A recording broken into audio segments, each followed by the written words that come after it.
Amados irmãos, a paz do Senhor Jesus Cristo, mais uma vez estou aqui convosco, né? Eu me chamo Diego, sou diácono da Igreja Assembleia de Deus de Anápolis e estou feliz por estar mais uma vez com os irmãos. Hoje nós iremos falar acerca e diferença, na verdade, entre rebelião e questionamento. Ou seja, o que é questionar, o que é se rebelar. São duas vertentes que são diferentes, antagônicas. Entre uma e outra, muitos líderes acabam, não somente líderes, mas pessoas também acabam se confundindo. Ora, irmão, a rebelião, ela tem muito a ver com a afronta que você faz a uma liderança. Geralmente é liderança, né? A pessoa que está no comando. E nós iremos entender que o questionamento tem muito a ver com algo que está errado e que você quer esclarecimento sobre aquele assunto.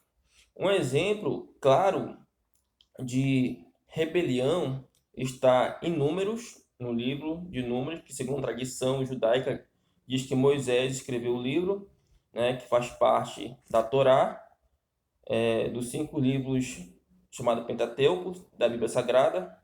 Números capítulo 12 e também Números capítulo 16. Em Números capítulo 12 fala acerca da rebelião de Miriam e Arão. Os dois irmãos, que eram irmão de Moisés, se rebelaram contra o seu irmão.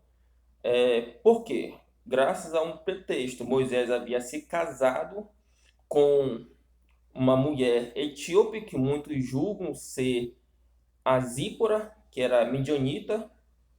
Outro julgam que era outra mulher que havia se casado com Moisés logo após a morte de Zípora, mas isso não importa. O importante é que Miriam e Arão haviam usado esse pretexto para se rebelar contra o seu irmão, que foi escolhido por Deus para ser o líder de Israel, para guiar o povo. Moisés era um pastor, pastor num termo figurado, certo?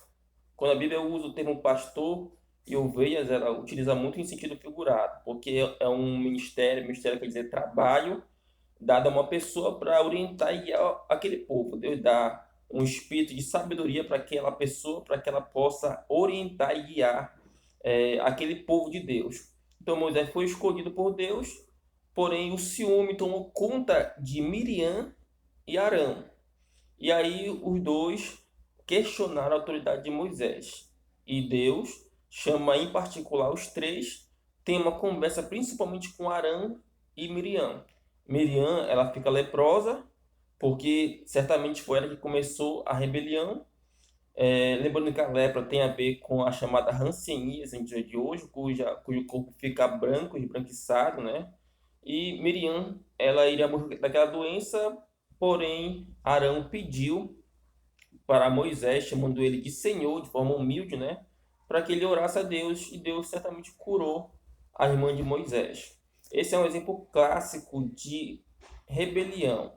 Isto é uma afronta, certo? Não se pode confundir com questionar, questionamento, até porque, como eu falei, questionar tem a ver com algo que não está claro, não está especificado, ou algo que ele está fazendo de errado.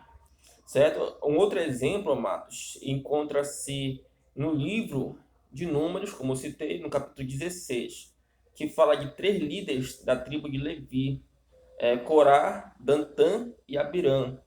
Esses líderes se rebelaram contra a autoridade de Moisés, porque eles achavam que Moisés detinha um poder máximo, e isso estava errado. Tinha que haver ali mais de um líder, não podia ser somente Moisés. E o capítulo 16 fala que para provar que Deus estava com Moisés, o sinal era dado, né? Então a terra ia abrir uma cratera e aquelas pessoas que fossem engolidas pela terra, essas pessoas elas estavam fazendo tudo errado. E aquelas que não fossem, no caso Moisés e sua família, estava fazendo certo, ou seja, Deus estava com Moisés. E foi o que aconteceu. A cratera se abriu e aqueles líderes padeceram muito mal. Então você vê que a rebelião ou afronta não tem nada a ver com questionamento. porque é um questionamento errado, inválido, certo? Isso daí não tem nada a ver com questionar. O questionamento tem mais a ver com alguma coisa que o líder está fazendo de errado. Foi o que aconteceu é, na carta que Paulo escreve aos Gálatas. Essa carta foi escrita com o intuito de alertar os Gálatas acerca das práticas judaizantes. E Pedro, ele era um judeu ortodoxo, assim como Tiago, o meio-irmão de Jesus. Porém, nós sabemos que Deus ele não faz acepção de pessoas. Aqui em Gálatas, no capítulo 2, versículo 11 ao 14, fala sobre uma narrativa de Paulo, quando Pedro está almoçando com os gentios da cidade de Antioquia. Antioquia é uma cidade que fica na Síria. E Paulo ele fala da seguinte forma: olha,